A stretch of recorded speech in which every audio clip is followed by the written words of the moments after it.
منصور جعفر صاحب، یہ جو ایکسپیکٹیشن تھی ٹرمپ صاحب کی، بہت سارے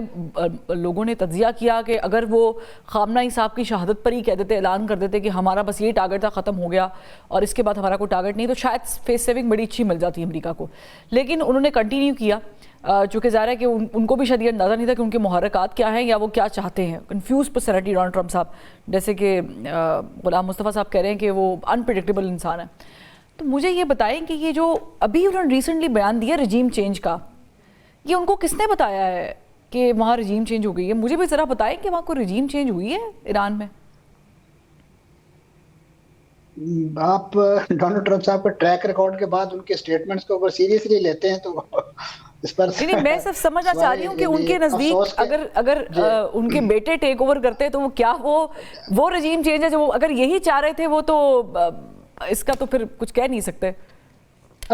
اصل میں ابھی جو ڈپلومیسی ایران کے خلاف کھیلی جا رہی ہے امریکہ اور اسرائیل کی طرف سے، یہ جو اس وقت مذاکرات کی بات کی جا رہی ہے، یا اس میں یہی ایک موقف اسرائیل اور امریکہ پیش کرنے کی کوشش کر رہا ہے دنیا کے سامنے کہ وہاں کے جو ہارڈ لائنرز ہیں، جو ان کی پاسدارانہ انقلاب فورس ہے یا آرمی جو ہے، وہ اس بات پہ خوش نہیں ہے، وہ مذاکرات نہیں چاہتی. ان کی جو سول انتظامیہ، یعنی جسے آپ صدر پزشکیان کہتے ہیں، ان کے حوالے سے ایک سافٹ فیس وہ دنیا کے سامنے پیش کر رہے ہیں. اگر آپ اس کا تھوڑا سا ٹریکل ڈاؤن افیکٹ دیکھیے تو اس وقت جو اسلام آباد میں جو ایران کے جو سفیر ہیں، انہوں نے بھی خود جو سٹیٹمنٹ دی ہے، رضا امیر مقدم صاحب نے، انہوں نے بھی اسی بات کا خدشہ ظاہر کیا ہے، یعنی اس بات کا اندیہ ظاہر کیا ہے کہ ہمارے امریکہ کے ساتھ کوئی مذاکرات نہیں ہو رہے. یہ بنیادی طور پہ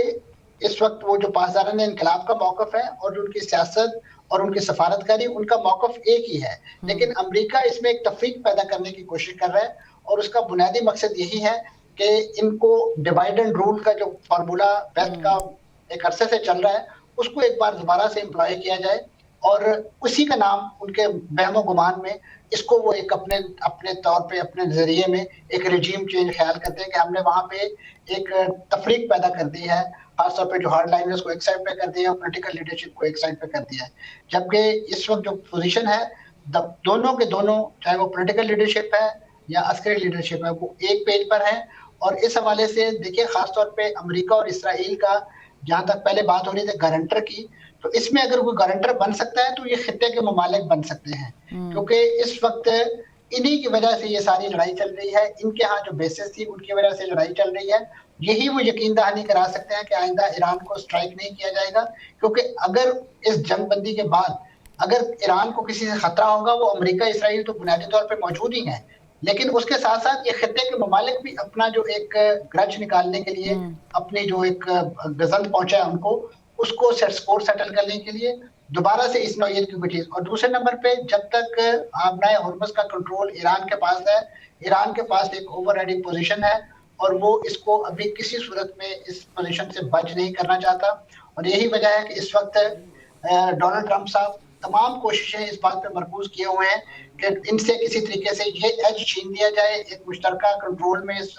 گزرگاہ کو دے دیا جائے، اس پیسج کو دے دیا جائے، تاکہ آنے والے دنوں میں اس پر بات چیت ہو رہی ہے. بہت سارے ممالک اس بارے میں اسٹیک ہولڈرز بھی ہیں. پاکستان کا نام بھی اس میں آ رہا ہے کہ پاکستان اور ترکیہ کے حوالے کر دیا جائے، یا کچھ یورپی ممالک کو بھی اس میں انوالو کر دیا جائے. لیکن ایران کو معلوم ہے کہ اگر اس جنگ میں انہوں نے دھول چٹائی ہے اسرائیل اور امریکہ کو، تو وہ صرف اور صرف اس بات کو انفورس کرنے کی صورت میں کرائی ہے. انہوں نے اس آبنائے کو بند کیا ہے. ایران عراق کی 8-10 سالہ جنگ کے دوران بھی انہوں نے یہ دھمکیاں دی تھی، لیکن انہوں نے اس گزرگاہ کو بند نہیں کیا تھا. آپ نے دیکھا کہ اب یہ جو ہاہاکاری مچی ہے وہ بنیادی طور پہ اسی وجہ سے ہے، اور اسی لیے اب یہ آپ کو مذاکرات کے حوالے سے بھی جو انیشیٹو دکھائی دیتے ہیں، چاہے وہ واشنگٹن سے انلیش ہو رہے ہوں یا ان کو دیگر خطے کے ممالک سپورٹ کر رہے ہوں، اس کی بنیادی وجہ یہی ہے کہ وہ جو اکنامک ان کی ہارڈ شپس ہیں، ان کی جو ایک لائف لائن ہے اس پر ایک پاؤں آیا، اس کو اسٹرینگولیٹ ہوئی ہے،